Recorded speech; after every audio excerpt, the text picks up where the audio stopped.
All right, guys, welcome to the Rumor Mill Rundown. This is where we're going to take some rumors that we found and heard on the internets and go ahead and talk about them and kind of throw some speculation out there and have fun because, hey, man, if there's nothing to do with Marvel that's more fun, it's definitely speculation, right? So I'm going to start her off with our first rumor here, okay? Joe Russo, one of the co-directors of Doomsday and Secret Wars, recently stated in an interview, on one hand, quote unquote, audiences want to be surprised. On the other hand, it can become a little over-policed, end quote. When reacting to potential Doomsday spoilers, are spoilers important to stay clear of or okay for you? That's a good question and a complex question. Let's take it away, Sam. How do you feel about spoilers? And especially when it comes down to, I think we should probably stick it to the Marvel stuff the best we can, but curious. Yeah, of course. Yeah, just mainly just to the Marvel stuff for here. I think that that's one of the things we're going to be tackling for the next like 6-7 months now as we're waiting for Doomsday is potential spoilers because we're going to hear. That's part of the reason why we have the rumor mill rundown, guys, is because we're going to hear fan theories, we're going to hear opinions, we're going to hear supposed leaks. Whether they actually come true or not, technically speaking, they could be a spoiler when you watch the movie and you're like, oh, I already saw that leak. And you didn't realize it was an actual leak. They're bound to happen, especially in the industry that we're in and the space that we're in for this stuff. This is the best way that I can say it for myself. One of my favorite movies of all time, X-Men Apocalypse. A couple days before the movie came out, I did a quick Google search just to look up some of the characters that were in the movie just to see what was already released type thing. And I ended up not intentionally stumbling upon the whole story of the Apocalypse movie. And as soon as I was reading it and I got to a certain part and I thought, wait a minute. No, this is the movie. This isn't like I'm not looking up a character to see if this one's in it or not. This is the actual movie. And I stopped reading it because I thought I don't want to be spoiled for this movie. And then when I went to see it and I actually am watching all the scenes that I read, it didn't spoil it for me.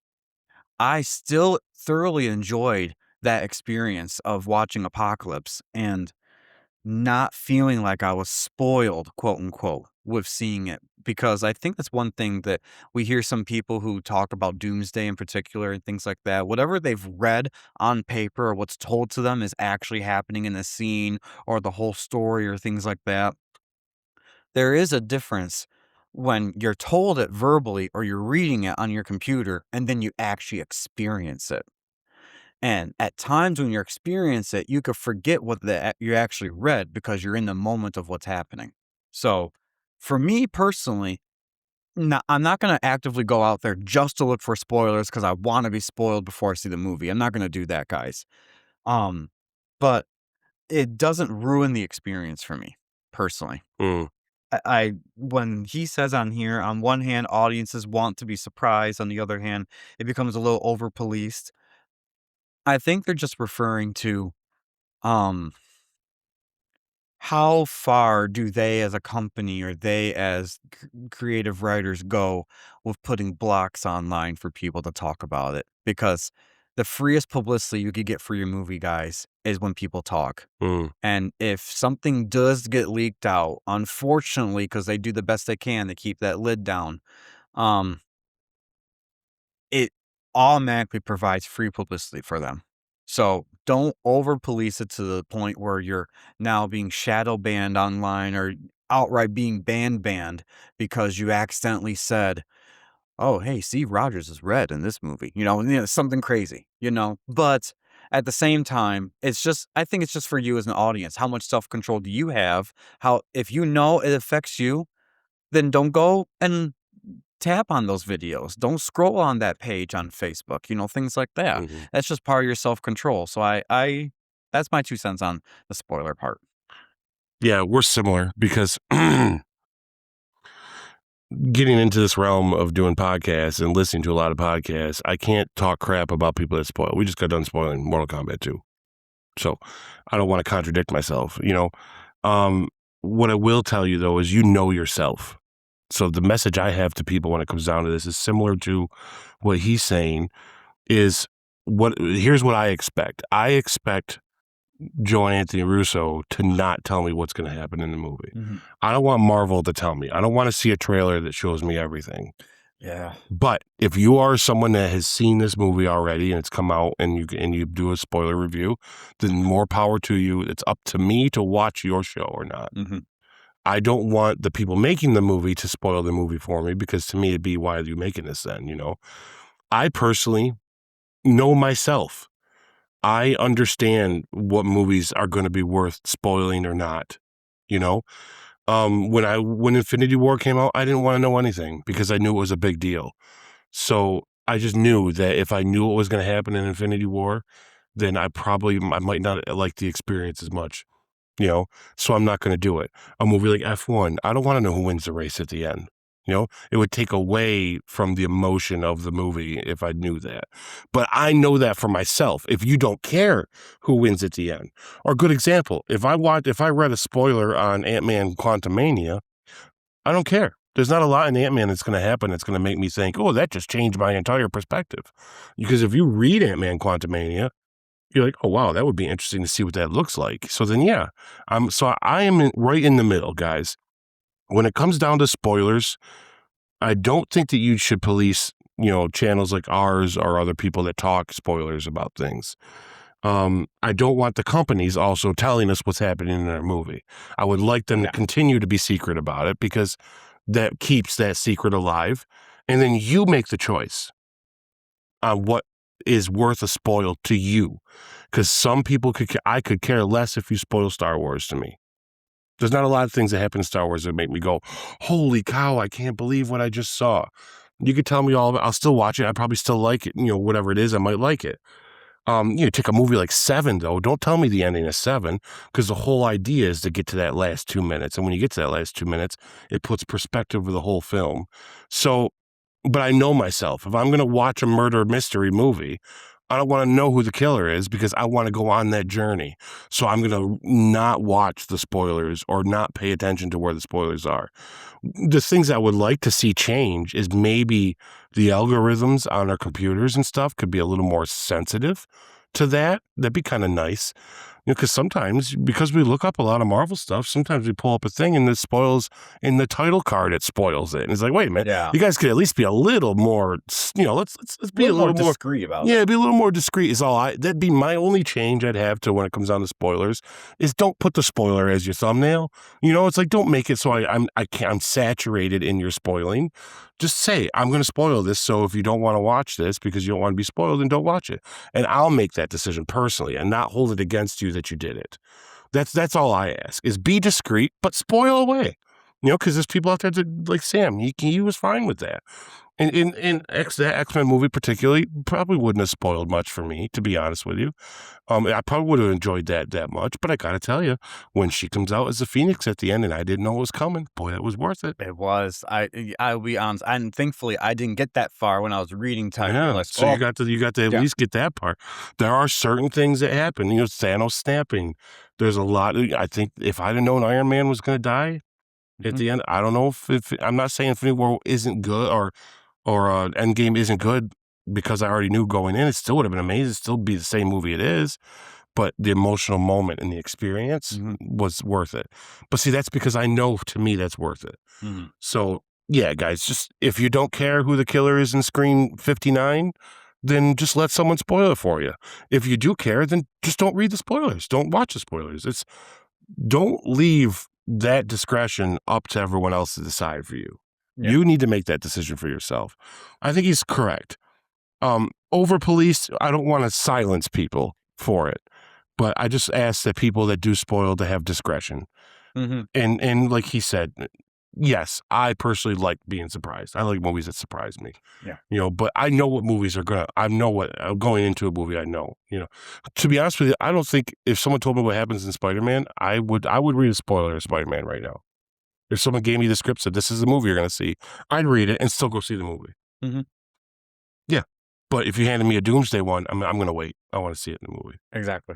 because I feel like something in that movie is going to be worth waiting to see and having that emotional moment. I I think think that's you a just great make example. those decisions, right? Make those decisions yourself, people. Don't be mad at people. Like, don't be mad at us because we just told you what happened in Mortal Kombat 2. We blatantly told you, 30 seconds before we said it, that it's a spoiler. Skip this if you don't want to know. Yeah. You know, Yeah, and even and we're going to make sure it even says spoiler alert on our thing when we do the editing. yeah, and Yeah, even then, guys, that movie is already out. It's not like we're reviewing right, Mortal Kombat for you because we did one of those surprise, you gotta test screen it right. a month ago. That's the stuff. When it gets to a Marvel movie, for myself personally, I turn off my social media when it gets to about a week to 2 weeks prior to it. Right. Yeah. I know for doing and hosting this podcast, it's gonna be a little hard because we still got put on a show for you up until the moment it comes out, but I do the best I can. There's a lot of movies that we were getting close to Endgame.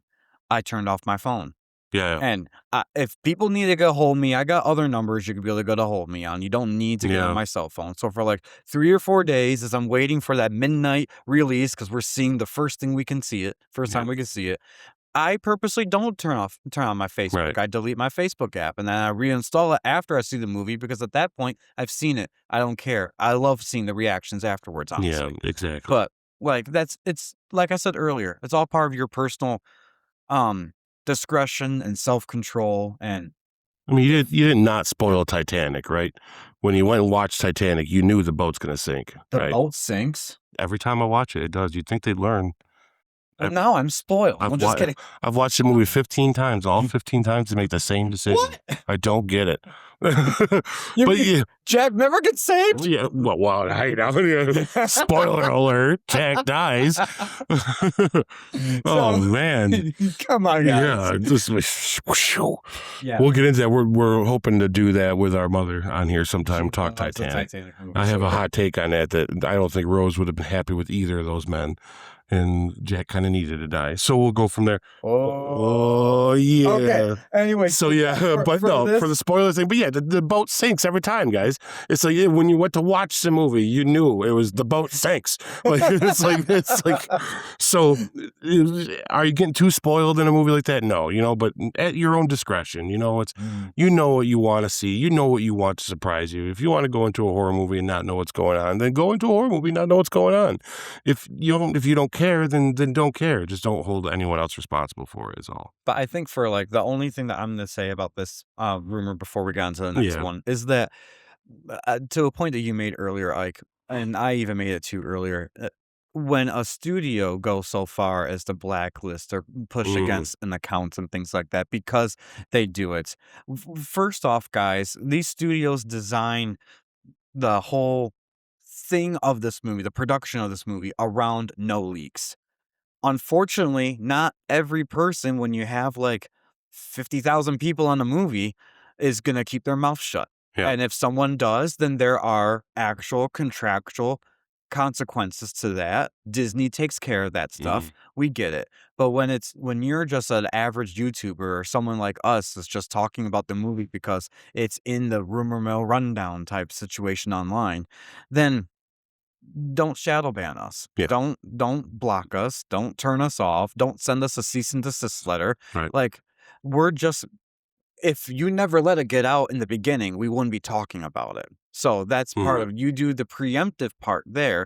And if something gets leaked, something gets leaked. We're not going to be the only channel. You can't stop us all from talking about it. That's right. And so, we've seen what happens like during the COVID period when you try to get the mass amount of people to stop talking about something, whatever the topic is, you see the backlash you get there. We have freedom of speech. We're going to use it. Yeah. Yeah. So, Agreed. yeah, that's just my thought on that, guys. That and a lot of studios, by the way, when they have specific critics, people like Grace Randolph, she has the press releases where or the press passes. She can go and view a movie or see a TV show at home a week in advance to do her notes, get the prep done so she can, when the review embargo lifts, she can then launch her video and have it all done for you.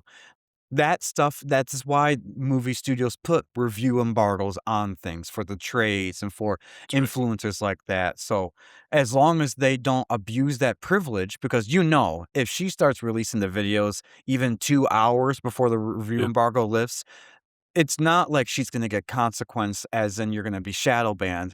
She just There's stops getting invited. she just stops getting invited. Right. She stops getting those early premieres. So that's part of her job and her livelihood. She's not gonna do that. Mm. So the professional people out there aren't gonna do that. They're gonna obey what the studios requested. Even Doomsday. I Oh, yeah, remember that's right. when Doomsday came out, there they had big disclaimers out there. Or not Doomsday. I'm sorry. Endgame. Endgame, yeah. Blah, blah, blah. When We're Endgame excited came for it, out, guys. yeah. When Endgame came out, they had huge disclaimers. Don't spoil. Don't talk about. They had, even did a little play on thing of Thanos will snap you or something. It was That's funny. right. I forgot about that. Yeah. Yeah. And then right before the Spider-Man Far From Home trailer dropped, that's when they said review embargo is lifted. Here's your Spider-Man trailer. And the reason they did that is the Spider-Man trailer went right along with what happened in Endgame. Yep. And so they timed that out perfectly for all of that, guys. So just obey when they have that stuff. Keep it to yourself. Say it to your friends in private. Don't just go online and start Mhm. blasting it out there. Once it starts doing that out there, then throw your 2 cents in. But don't be the reason things like that are going to happen. Yep. Agreed. So, all right. The next rumor on our rumor mill rundown, I'll give the intro to this. This is a DC rumor, guys. I think this is the first DC rumor we've done. No, it's not. We did one Yeah, that's right. We did one last before. week. Yeah. Sorry. We're trickling in DC stuff in our multiverse, Yeah. guys.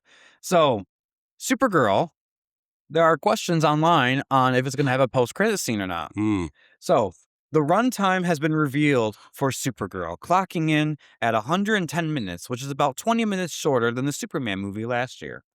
Along with that news, fans are speculating what the post-credit scene will be given the upcoming DC Studios releases such as Clayface and Man of Tomorrow, the latter of which is currently filming as we're speaking.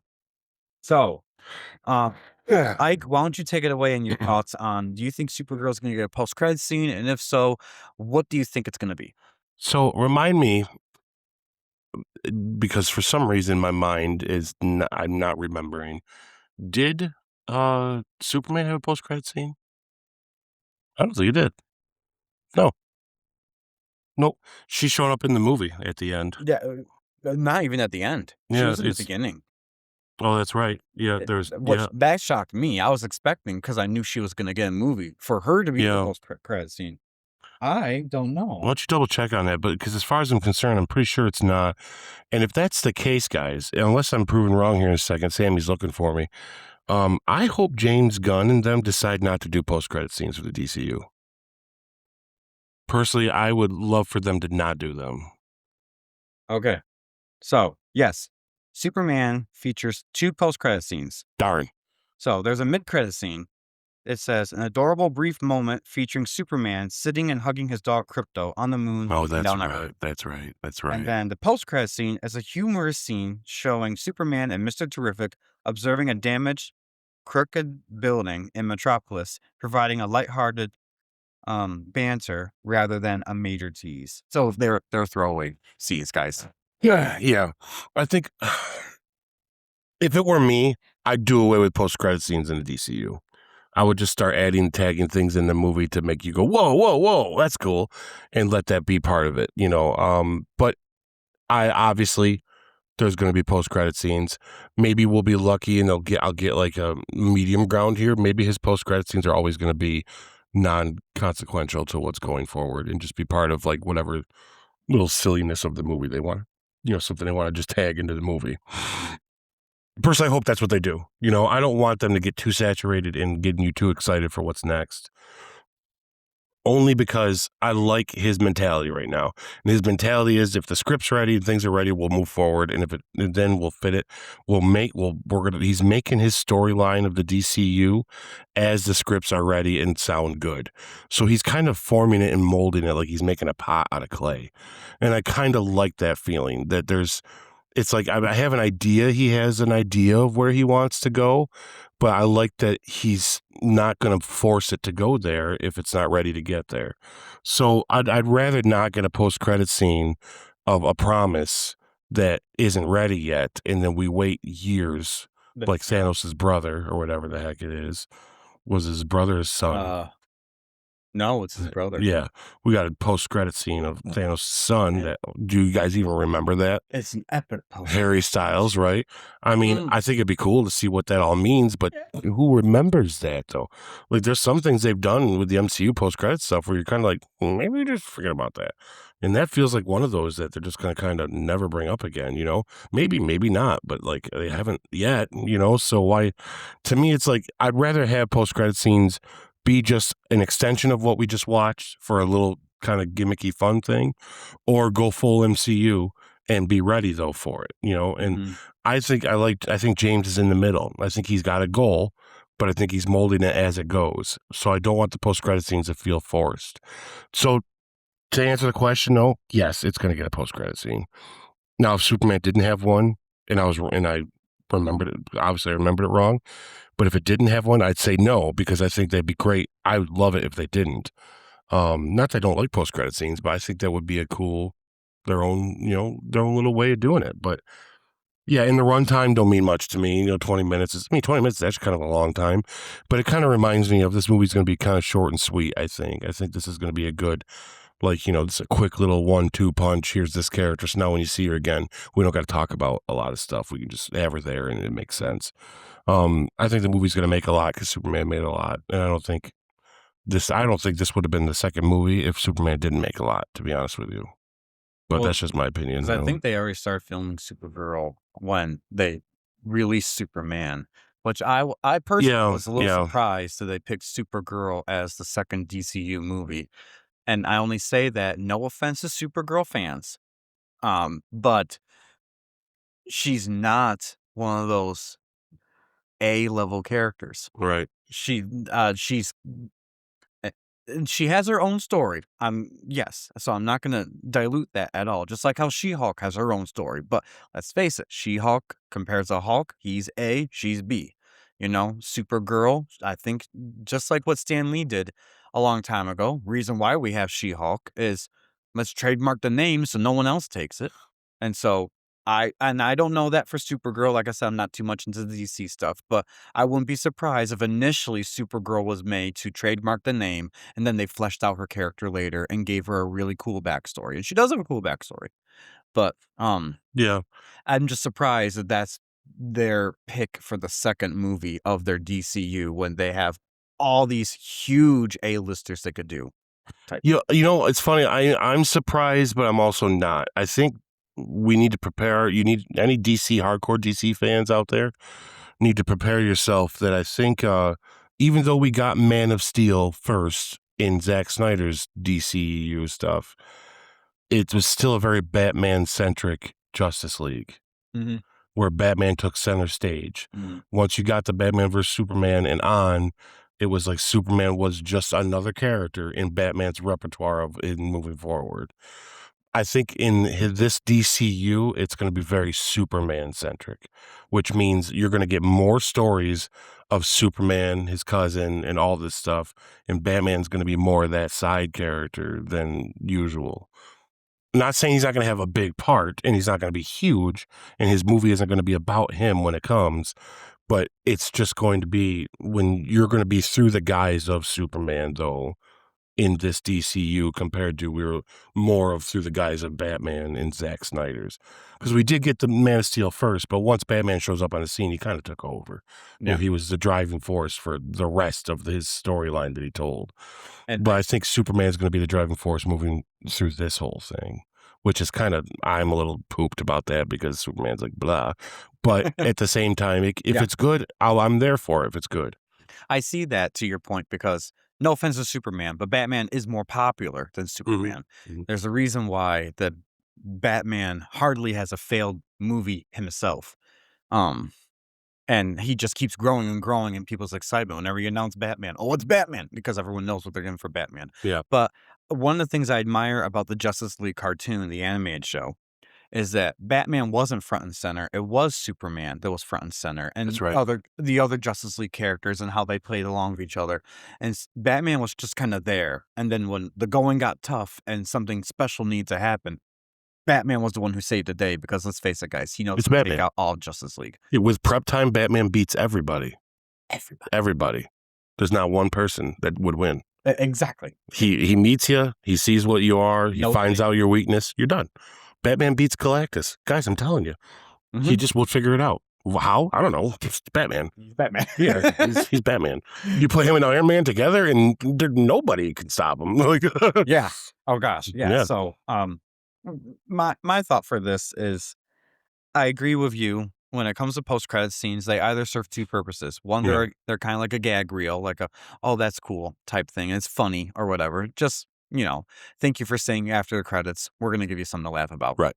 Or it is leading up to something that they're planning on in the future. That's what Marvel has excelled at to a degree, Mhm. is the latter of the two. But even in all James Gunn's Marvel movies, they've mostly been gag reels Yeah, type thing, which is cool. It's fun to see. Um, I wouldn't be surprised personally for myself that, and it all depends. This is going to give us a good idea of how James Gunn is managing DC Studios and what his vision is. He wants to see the studio go forward because, just like Kevin Feige, James Gunn's going to be the one that's going to be the end all be all when it comes to what's going in the movie and what's not going into the movie. right. It'll be interesting to see if Supergirl has a post, if they have a post credit scene on Supergirl that is of the Man of Tomorrow set, Mm, mm, then that will tell me, okay, he's not just throwing in there just to push the story. He's throwing it in there an Easter egg saying, this is a done script. We already started filming, and we're just going to give you just one little tease of it at mm. the end of that. Because other than Clayface, which I do believe Clayface is a standalone thing, I don't think we're going to get a Clayface post-credit scene in Supergirl. That'd be kind of weird too. No, Um, yeah. yeah, I it's think, like its yeah. niche thing that we're going to see if it makes it type thing, in my opinion. Clayface will see him multiple times through the Batman stories, but he's only going to get one movie. Yeah, Yeah, I agree with that. Yeah. So, I do think there's gonna be a post credit scene. I just don't know what to expect for it, yeah, and my expectations aren't really high because Supergirl's not that big on my radar personally, guys. yeah. It's Yeah, tough, man. Like it's starting out with my least favorite characters. yeah. And you know what's I give him a lot of credit, but you know I what's like funny? this last one. It wasn't bad. I like the CW Supergirl show, the first 2 Mm. seasons. I liked it. After that, it got too political and I couldn't watch it. The last Superman show I ever watched was the Dean King one. Uh, Superman and Lois, right? yep. Yeah, and it's awful, but but it's the only one I liked, like, because I Yeah. was young and it was Superman, like, I don't know, yeah, Well, that's one of my problems with Superman personally is that he is great storytelling, but there's no relatability to him yeah, none. because it really is supposed to be he's this god among us men, and whatever he thinks and decides is either going to make us or break us. And so that stuff for me is hard to translate for your general audience to say how much you like him. I think So James succeeded, though, in making him open and more personable. relatable, more Yes, personable. I agree. I I think David Corn Sweat is doing a great job at teetering that line of, he's not the Henry Cavill too much stoic, Mm. but just enough. And I do like Henry Cavill as Superman, though. I really do. It's so good. But to me, that is the Superman I despise because it's just, oh my God, it's always just about the power, and that's why the Zack Snyder version kind of bugged me because it was 90 minutes of Man of Steel was just action and power, and it's like, okay, I get it, but that's for me, that's what made it boring. Not that it's a bad movie. I understand it's got its things and it's a taste thing, but I do like the new version, and I'm curious to see what they do with Supergirl because of it. Hmm. The trailer looks good. Hmm. We saw a trailer last night, actually, didn't we? Yeah, yeah, I Yeah, actually was surprised. I'm like, yeah, "Okay, this could be something really cool." yeah. It doesn't the trailer didn't stick out to me as, "Oh, my excitement for a movie, I want to see it," type thing. But that's just because my cup of tea is Supergirl. They would have had to blow me away with something really big for me to say, "Okay, yeah." What actually blew me away last night was we saw 4 trailers, and all 4 of them had Jason Momoa in them. Yes! Like, oh, Straight this Fighter, guy, Supergirl, yeah, Dune, Dune. and maybe it was just 3 trailers, but all 3 had Yeah, Jason Momoa in them. yeah, and there was only 3 The guy's trailers. having a Yeah. good year. Yeah, Yeah, yeah. Jason's making some money. Oh, And yeah. he's probably going to be in the next Fast and Furious 100. So, we'll see how that goes. Extra fast, extra slow, whatever. Whatever they're They're called. going to be racing with their little old man go-karts down the street is what they're going to be doing. Oh, guys, so the questions for you when it comes to Supergirl, does the Does the runtime worry you, not worry you? Are you excited for that? Do you think it's just gonna be a better story because it's not as long? And do you think that the post-credit scene is gonna be there? Is it not gonna be there? Is it gonna be like Superman where there's a post and mid-credit scene that are just funny? Or is it gonna be a little more serious this time and be like, "Oh, this is what we're gonna do next?" The question is for you guys. Let us know in the comments below what you think. Yeah. Alright, All right, guys. the last So one. our last rumor for the rumor Excited for wheel this one. rundown. Me too. With Chris Hemsworth's commitment and wanting to go back to do a more serious tone for Thor, while Kevin Feige stating Chris is, quote unquote, Chris is in his prime. And he is, dude. Look at Chris. Oh my God. Yes. Anyway, those Aussies, man. Chris is in his prime, and we want more Thor. A new rumor speculates Kenneth Branagh would love to direct another Thor film and make it as similar to Logan. If this happens, could this be Thor's end? Whew. It's not really too much of a rumor as Kenneth Branagh actually has said this. Yes. So I guess the more rumor part is, could this actually be the next Thor movie be Thor's end? So, how do I say this? If you watch our Thor 1 retrospective, you know I like that movie. But I also think one of the reasons why I liked it is because they played it safe in a good way, in my opinion. Because you're doing the origin, you're in the baby MCU, you gotta do it right, and they did it. But for the directing style, he did very good at telling the Shakespearean part of things, and it's so funny that Thor fans, I gotta tell you, I'm a little disappointed in you because and I am a Thor fan, but I am not the reason we're in this mess when it comes to what type of Thor do we want. Oh man, you're so It's right. you guys. It And I'm is. saying this with love and respect, but also to give you a stern talking to. What's wrong with you? If you don't like the Thor that's too serious, and then you get the silly Thor, and then you're done with that Thor, and you want more serious again, pick, man. Yeah. Yes, Chris Hemsworth can do both, but you can't have both. You gotta have one or the other or a soft balance of it. And that's so I'm a little disappointed in you guys. But anyways, when it comes to this, it does go and coincide with Chris Hemsworth wanting to be a little more of a more serious tone. And I actually think the Russo brothers do him really well in Infinity War and Endgame and what we've seen of Doomsday so far. He is the Thor that I liked. We're about to do our retrospective on Thor: The Dark World, guys. And I know that a lot of people give this the lowest rating of all the Thor movies for some reason. This is my favorite Thor in the MCU. And I'm going to hold to that. But, this, all right. I'm going to have you give your 2 cents because I definitely want to close on this guy because I have some thoughts brewing in my head. So here's I got 2 thoughts of this. I don't want Thor to go anywhere. I think he's awesome. Yeah. So I don't want it to end. But if we're going to get an ending to Thor and it's going to be Logan-esque, please give us that movie. I want it. I'm down for it. I would love a Thor that is the Thor of Thor Ragnarok feeling, who happens to be my favorite Thor. I think Ragnarok to Endgame is the perfect Thor.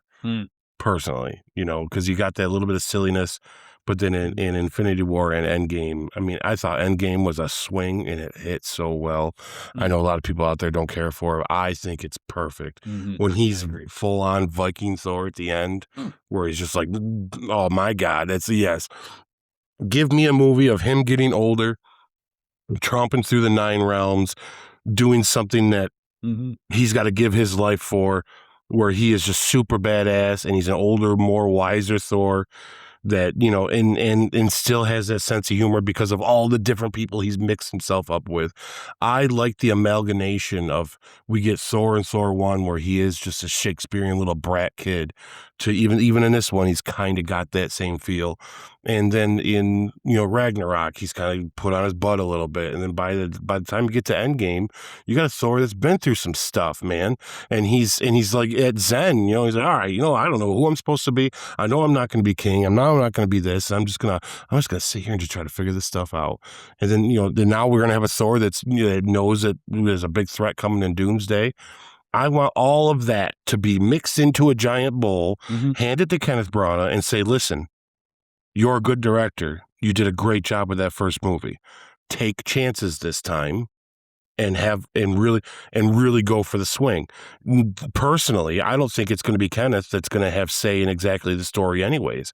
Give him a good writer and he will make a good movie. Mhm. You know, Kenneth Branagh isn't the reason why Thor 1 was played safe. You know, he was a director that played it safe for them, Mhm. but they gave him the story. Yeah. And he did it, and he did it his way. And sure, he probably had some say. I don't want to take it away from Kenneth. I'm sure he had a lot to say. But now we've gotten to a point in the MCU where you can just do something wild. It's fine. Have a good time with it, but bring it down to like this really core, like Logan-esque kind of feel. Oh my gosh. Like I am in, man. Mhm. Like bring it. I am in 100% for that. And I would love to see it. And if we're going to end Thor, that's kind of how I want, because you guys all know how Logan turned out. I mean, please, it's It's really well phenomenal. done. It's Yes. phenomenal, right? It's Mhm. it's amazing. And even bringing him back, they didn't disgrace that one at all. I mean, it was a good joke in the beginning of Deadpool and Wolverine, but it didn't matter. You didn't. It wasn't the same guy anyway. Still, so it's fine. But yeah, personally, guys, I want this movie. I want this to happen. I don't want it to happen now, though. Yeah, I don't want it to be Thor 5. Well, I might argue and say I want it to be Thor 5, but I don't. I want Thor to be in other things before he gets to Thor 5. I wouldn't mind if Thor ushers in through the next phase, and then we get a final Thor 5 after a couple years Mhm. and say, okay, see you later, Thor. Bye. As you go. I think, to what you were just talking about a few seconds ago, a Thor 5 that isn't his ending is just going to divide the fans more, Mhm. because they're either going to be too silly or not silly enough, and they're Mhm. going to have a problem with it. Yep. But if you give an ending to him, then they're going to want some of the silly in it, and they're going to want the serious in it because he's done. So a Thor 5, I think, a Thor 5 that's not his ending guarantees a Logan style ending to Thor won't happen. My opinion. That's just my opinion. I think Thor needs to show up in several movies. Mhm. I think he needs to do this next 2 Avengers movies he's going to be in. I think he needs to usher in the young Avengers. I think Mhm. he'd be a I really cool agree. older character from the Avengers to be someone that helps Mhm. them as young Avengers. And he shows up in a couple of their things. And then we give a good goodbye to him. Mhm. In his last solo movie should be his end. Because I think if we do another solo movie before we get a solo ending movie, no one's going to go for it. I think they're all going to crap on it, because look what's happening. It's happening right now. If they went too serious, you know what they'd say. If they did the same thing they did in Love and Thunder, you know what they'd say. Mhm. You know, So I really think that's true, to be honest with you. there is, for me, there is so much Thor lore that has not been touched in the MCU, Yeah. that is my personal reason for saying I don't think Thor 5 should be the last film. I Even if it completely was like a understand. 3-hour epic. Yeah, yeah. There are certain Thor related characters that can make a huge cinematic splash that you wouldn't want to overcrowd the movie in a 3-hour epic with those characters, but you also don't want to not introduce those characters in the Thor Mhm. movie. That I could think of 3 or 4 characters on the top of my head that we haven't even seen in the Thor lore that I would love for them to introduce in some fashion, and the only way to do it is through a Thor movie. Mhm. And I think that establishing those characters and then giving them as side type characters in the send off for Thor would be in this type of way. I agree with you. If you do a Thor 5 and it's not an ending for Thor, you're going to have fans 50-50 that's going to be like, we didn't like the serious Thor, but now you went back to it because the people that didn't like silly Thor didn't want it. And then vice versa.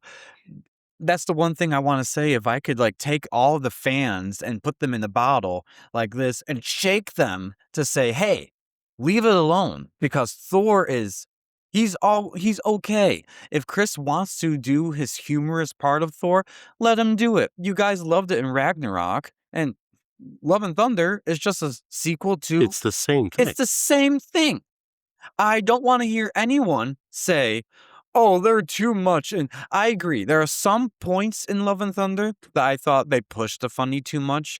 There are a couple scenes that would have dialed it back, but the main overall arc of Thor, the continuity wise for the funniness from the non-seriousness from Ragnarok to Love and Thunder, I, I'm sorry. I think that you were asking for it Yeah. when you got it. You gave such praise to Ragnarok, and then when they made the sequel to it, yes, some of the funny is warranted to say, "You went too far of it, you shouldn't have done that." But also, you can't say that the whole movie is just stupid because of it, because there are really good things in that movie. But anyways, we'll get to that when we get to that, guys. For my take on Thor, I want to see this version of a Kenneth Branagh directed Logan style Thor, I Mhm, think would be epic. I mhm, think would mhm, be cool. I would love to see that. But one of the things I'm personally doing, guys, for the channel is I've been trying to develop my mirror dimension sideshow, kind of mhm. like Ike's done his dark dimension. I'm having a couple stumbling blocks in it because I'm trying not to make it a retrospective review. But one of the reasons why I'm doing them is because I like pitching to you guys. These are my thoughts on Eternals 2, the reason why we should get it. That was something I was playing around with recently, and I'm gonna do that one for you guys without making it a retrospective on the Eternals movie. I just have to nail it just right. But one of the episodes I'm actually developing is how can we do a Thor 5 and a Thor 6, and how I would like to see him progress from there. Mm, And so I will be doing one of those episodes. And maybe I'll do it as a two-parter. Here's my Thor 5, then stay tuned for my Thor 6 type thing. And mhm, let's see what you guys think about it because I want to hear all your feedback. And Marvel, if you like anything I'm saying, you know where to reach me. mm. But anyways, I don't want this to be his last movie, Thor 5, but I do want to see this kind of Browner version of a Yeah, Logan style Thor. I hear you. I think that would be epic. I hear you. I think if you do a similar style to the Endgame of Thor, with a long beard and the long Mhm. hair, just maybe not as big because he's not going through a depression that time. He's just older. Look at Logan. He was older, Yep, an older acting, but he still had those muscles. He yep. still had that thing. Just so Get me Wolverine. a Yeah. good Silver Age daddy type of Thor and mm, I just think the fans are working pillage against you. through, do what Vikings do, pillage all throughout the nine realms. Yeah, I think that'd be awesome. yeah. I just think the fans are working against you. I think Yeah, every time they make a Thor movie that's not his end is another split, and it's a less chances of giving the money to make yeah, that Logan movie. I'm with you. I agree with you. I think there's a lot you could tell. yeah. There's Because I still want to see Taika Waititi do his trilogy, and I want to see him face off against Hercules. I want I to see. wanna Yeah. see about what it's like being a father, the relationship between fathers and or kids and their Mhm. parents, Yep. because it's kinda like what they already set up, like Hercules and his dad, and then here he is with his daughter, and Mhm. it'd be a great I think that Taika does great at making those meta kinda comparisons, but we're not gonna get it now. We're just There not gonna get it. there are We'll Thor probably never characters see that character come back. like Hercules. I wanna see a continuation of what's gonna happen Yeah, with that story because they already teased it. There's a character like Beta Ray Bill, huge in the Thor that'd be mythology, great. Yep. big fan favorite, and actually becomes a character in another, spin-off that Marvel has been rumored to be wanting to I'd do save type him for thing. the Logan one. I I like Beta Ray Bill. They recently just introduced a long lost sister of Thor and a whole new realm in the comics that Mhm. I love this Thor storyline. Angela is her name, and she comes from heaven. It's Interesting. a whole other realm that they Odin wiped away. So they talk about the nine realms, But and Odin can be a jerk. then you find out there's actually 10 realms, and then she came from that. I would love to see, honestly, here's a little sneak peek into my version of Thor 5, a Patty Jenkins directed movie of Thor finding out he has another sister and finding out a whole new realm and the battle between what that would be. That's just a thought that I had. Interesting. It sounds a little different. I agree, but when we get to my mirror dimension episode, I'll have a full detailed synopsis and breakdown and let you guys pick it apart and see what you think. Yeah, I like that. But anyways, that's what just what I thought about Thor and this little rumor here. What do you guys think? Do you think that there will be a Thor 5? I think there's going to be anyways, but do you think that's Yeah. going to be his last film? Do you think there should be more Thor? What is your favorite version of Thor? let's get the fans to actually talk about and have a good debate in the comment section about which Thor do you like? Do you like the Thor from Thor 1, Avengers 1, and Thor 2, and Avengers 2, to be honest, the one that's a little more serious, a little more Norse mythology, or do you like the one that's a little more silly acting, like in Ragnarok, Love and Thunder, or do you like the one that has kind of like a mixture of both with Infinity War and Endgame?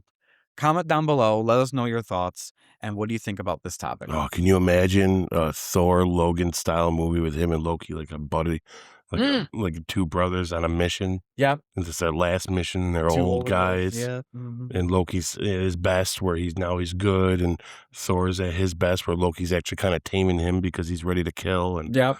man, I could see that movie right up. It Yeah. it would be epic. Honestly, if they did something like this, it will be, and I'm gonna predict this. If this stuff happens, if Kenneth Branagh actually gets the permission to direct a Logan-style Thor movie and has a script for it and everything, and they execute it similar to how they executed Logan, it will be Thor's first billion-dollar movie. Oh man, 100%. I'm putting money Yep. down on that, if that happens. Take that to the bank.